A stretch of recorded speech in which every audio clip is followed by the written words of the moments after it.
नमस्कार मित्रांनो. इथेनॉलचा प्रश्न आता सगळ्यांनाच भेडसावत आहे. इथेनॉल 20% झालं. खरंच पूर्वी इतकं होतं का? इथेनॉलमुळे इम्पोर्ट ड्युटी खरंच वाचणार आहे का? जे ऍव्हरेज कमी होतंय त्यामुळे काय परिणाम होणार आहे, गाड्यांवर काय परिणाम होणार आहे, याच्यावर बरंच भाष्य आता समाज माध्यमावर सुरू झालंय. भारतातील पुढचं आंदोलन इथेनॉल या विषयावर आणि इंधन दरवाढ या विषयावर होईल असं सर्वांचंच मत होते. आंदोलन जरूर असावीत, पण त्याचे प्रकार आता बदलत्या काळात बदलले पाहिजेत.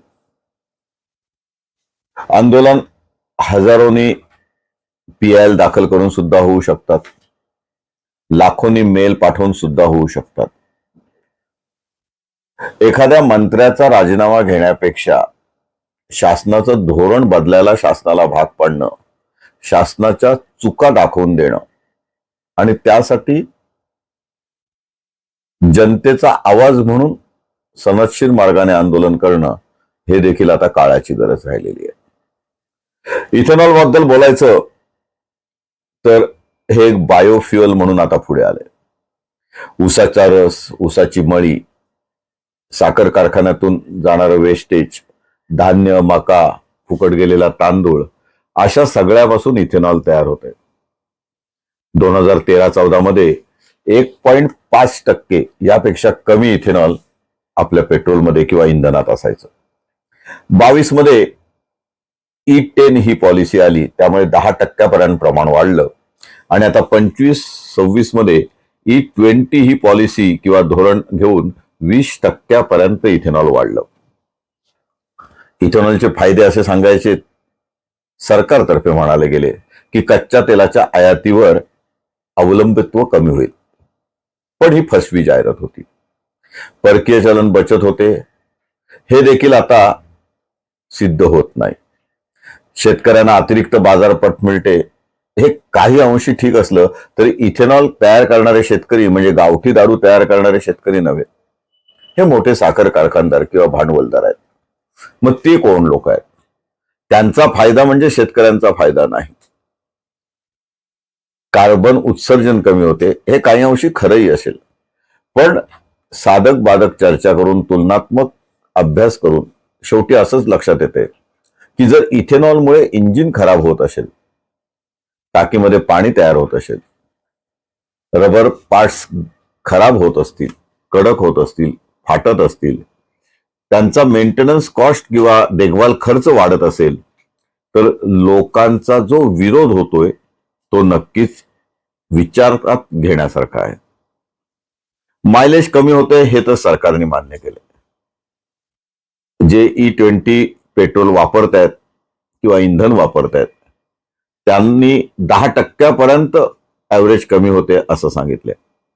आता हे 10% ऍव्हरेज कमी झालं म्हणजे 10% इंधन जास्त गाडीला लागणार किंवा जास्त इंधन गाडीला लागणार. इंधनची खपत जास्त झाली की इम्पोर्ट वाढणार, म्हणजे इम्पोर्ट ड्युटी वाचते, आयात शुल्क वाचतं किंवा परकीय चलन वाचतं. हे जे काही दावे केले जातात ते फारसे उपयोगाचे नाहीत. मायलेज कमी होतंय हे ठीक आहे, किती कमी होते हे महत्वाचं आहे. नक्की त्यांच्यावर गाड्यांचा काय परिणाम होतोय, गाड्यांमध्ये काय परिणाम होतोय, 2 व्हीलर 4 व्हीलर आणि अन्य मोठ्या गाड्या यांच्यामध्ये काय फरक होतोय, याचा अभ्यास अजून शास्त्रीय दृष्ट्या जरी झाला नसला तरी हा एक जन आंदोलनाचा विषय होऊ लागलाय याची काळजी सरकारने वेळीच घेतली पाहिजे. टाकीत पाणी तयार होतं का? तर एक शास्त्रीय अभ्यासानुसार इथेनॉल हवेतील आर्द्रता शोषण्याची क्षमता असलेले द्रव्य म्हणजे हायग्रोस्कोपिक असते, त्यामुळे काही प्रमाणात हे सत्यही असू शकतं. आता यावर उपाययोजना, इंजिन मधला फरक हा ताबडतोब शक्य नाही. लोकांकडे 15 ते 30 वर्ष जुन्या सुद्धा गाड्या आहेत.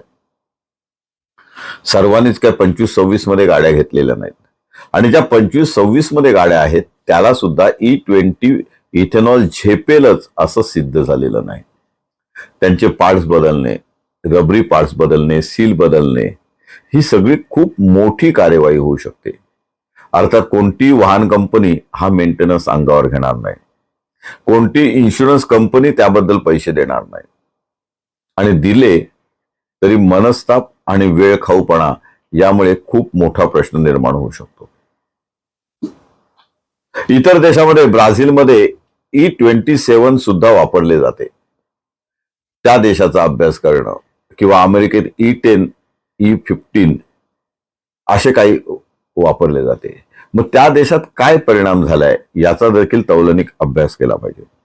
आणि हे सगळं पेट्रोलियम आणि नैसर्गिक वायू मंत्रालय, राष्ट्रीय नॅशनल पॉलिसी ऑफ बायोफ्युअल्स, NITI आयोग, oil marketing companies, ARAI, SIAM, Indian institute of petroleum, या संस्थांनी विचारात घेण्यासारख्या गोष्टी आहेत.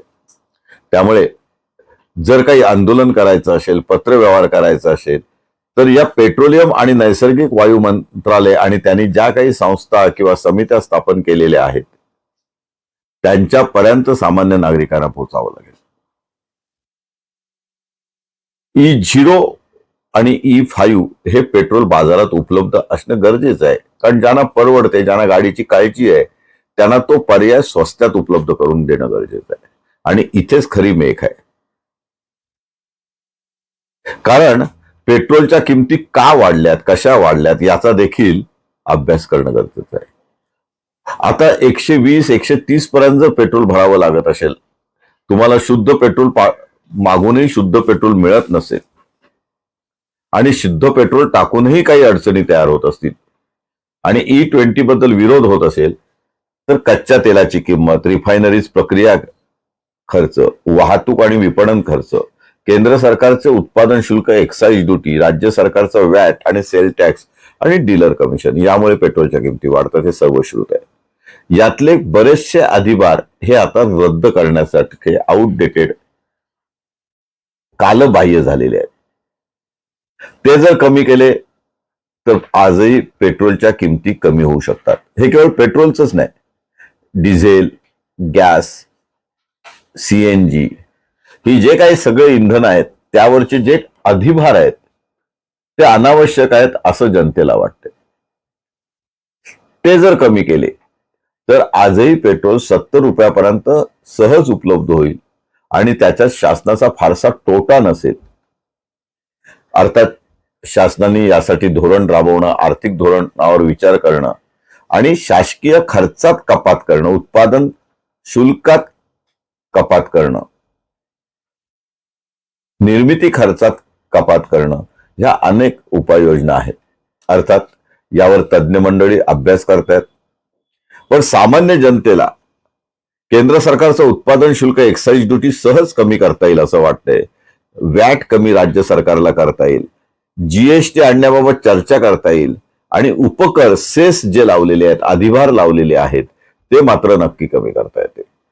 त्यामुळे आता केवळ चर्चा करण्यापेक्षा खरंच यासाठी नवीन संघटना, NGO किंवा सामाजिक पातळीवर काही पत्रव्यवहार करता येतो का, PIL दाखल करता येते का, सार्वजनिक हिताकरता दावे दाखल करता येतात का, रिट पिटिशन दाखल करता येतात का, शासनाकडे काही प्रस्ताव पाठवता येतात का, यावर बोलण्याचं ज्यांना अधिकार आहेत, अधिकारवाणीने जे बोलू शकतात, ते पेट्रोलियम खात्याचे माजी अधिकारी असतील, पेट्रोलियम कंपनीचे अधिकारी असतील, या विषयातील शास्त्रज्ञ, अभ्यासक असतील, त्यांनी शासनाशी संबंध साधणे, पत्रव्यवहार करणे, आणि शासकीय धोरण बदललं जाईल, ज्यामुळे आम जनतेत जी नाराजी आहे, सामान्य जनतेला जो त्रास भोगायला लागतोय, मनस्ताप होतोय, त्यांच्या गाड्या ज्या खराब होत चालल्यात, त्यांना जो स्टार्टिंग प्रॉब्लेम यायला लागलाय, उद्याच्या काळात जर असंच राहिलं तर त्यांचा खर्च वाढणार आहे. म्हणजे E20 येऊन पेट्रोल स्वस्त होण्याच्या ऐवजी, जरी नितीन गडकरी म्हणाले होते स्वस्त होईल, तरी ते प्रत्यक्षात खूप पटीने महाग झाले. कितीतरी टक्क्यांनी त्याच्यात वाढ झालेली आहे. आज जे 110, 120, 130 पर्यंत पेट्रोल वेगवेगळ्या प्रकारचं मिळतंय, त्याला सुद्धा आळा घालणं आणि यासाठी कडक नियमन करणं हे गरजेचं आहे. मित्रांनो, तुम्हाला यासाठी काय वाटतं? तुमच्या काय सूचना असू शकतात? तुम्ही प्रत्यक्ष शासनाकडे पत्रव्यवहार करण्यास तयार आहात का, यावर भाष्य होणे गरजेचे आहे. आज आपण इथेच थांबूया. जय हिंद, जय महाराष्ट्र.